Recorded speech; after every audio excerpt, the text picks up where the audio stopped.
Hello music fans, it's Brennan from Death by Unicorn here for another installment of What's New 2022, where I talk about new albums that came out over the past week in the metal, rock, and progressive music worlds.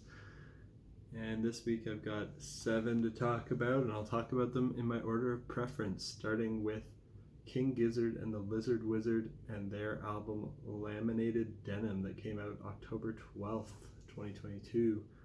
This is psychedelic rock with progressive influences. It's their 22nd album. The album name's an anagram of their other album from earlier this year called Made in Timeland. These two albums are similar in that they're both just two 15-minute tracks, and the tracks play along to a ticking clock metronome sound.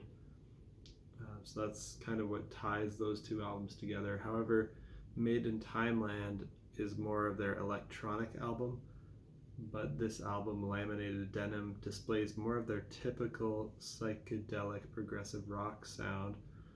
So I like this one better than Made in Timeland, and I like it a bit better than Ice, Death, Planets, Lungs, Mushrooms, and Lava, their previous album. I don't like it quite as much as Omnium Gatherum, which I think is their best album that they released this year. They're keeping really busy. They have one more coming out this year to make it another 5-album year for this band, which is very impressive output. What a busy band they are, and I'm excited. I'm going to be seeing them live very soon. Next one I'm going to talk about is from Lorna Shore, and it's called Pain Remains.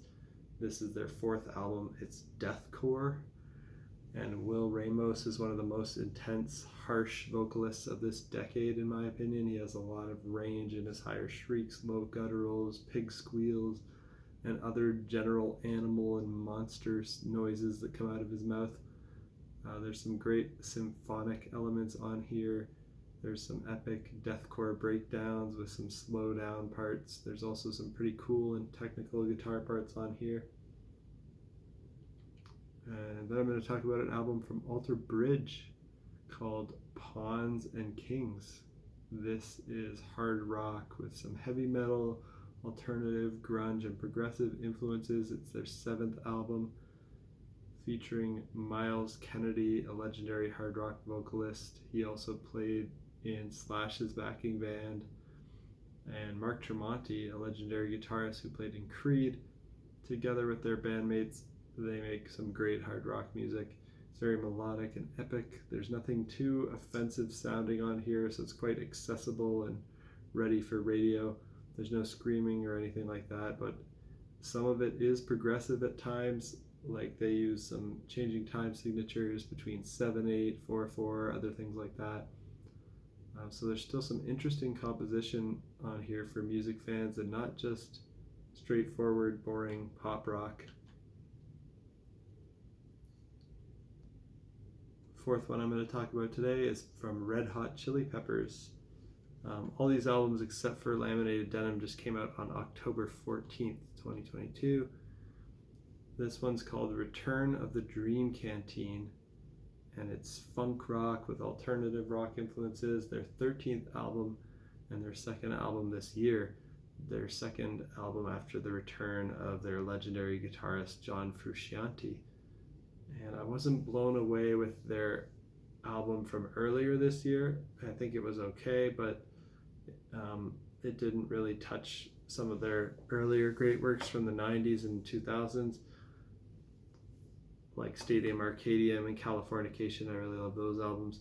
This 2nd album of theirs that they released this year was far better than the first one. The first one's called Unlimited Love. This one's called Return of the Dream Canteen. It's interesting to see that they put out 2 albums in the same year, another band keeping busy.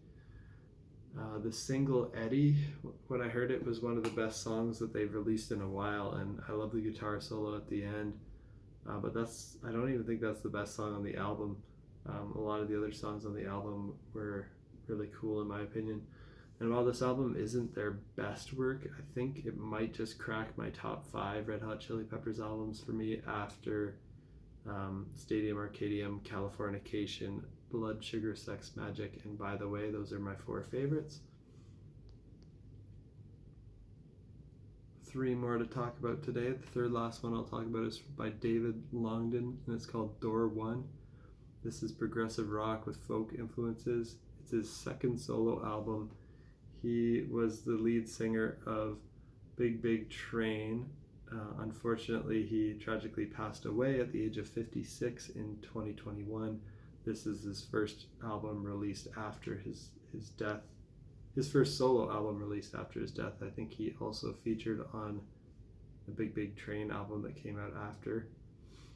And these are mostly folky rock singer-songwriter songs, but there are some dashes of progressive rock thrown in from time to time. His lyrics are very heartfelt. His vocal performances are great. The song composition is really solid. It's very emotionally moving music, and may he rest in peace. The second last one I'm going to talk about is from Brian Eno, and it's called Forever and Ever No More.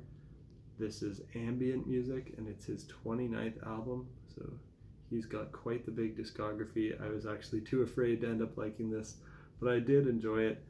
I don't know if I enjoyed it enough to go back and listen to all of the things he's done, but there is a lot of really nice, soothing ambient music on here. I really like it, but I probably won't go back to it too much. And lastly, I'm going to talk about Todd Rundgren's album Space Force, and this is rock with some electronic, pop, progressive, and psychedelic influences. It's his 26th album. This album features a different collaboration on every song, and there's a lot of great guests like Rivers Cuomo from Weezer, Adrian Belew, who has played with Zappa and King Crimson, and various other projects. It has Cheap Trick's Rick Nielsen, and it has virtuosic guitarist Steve Vai.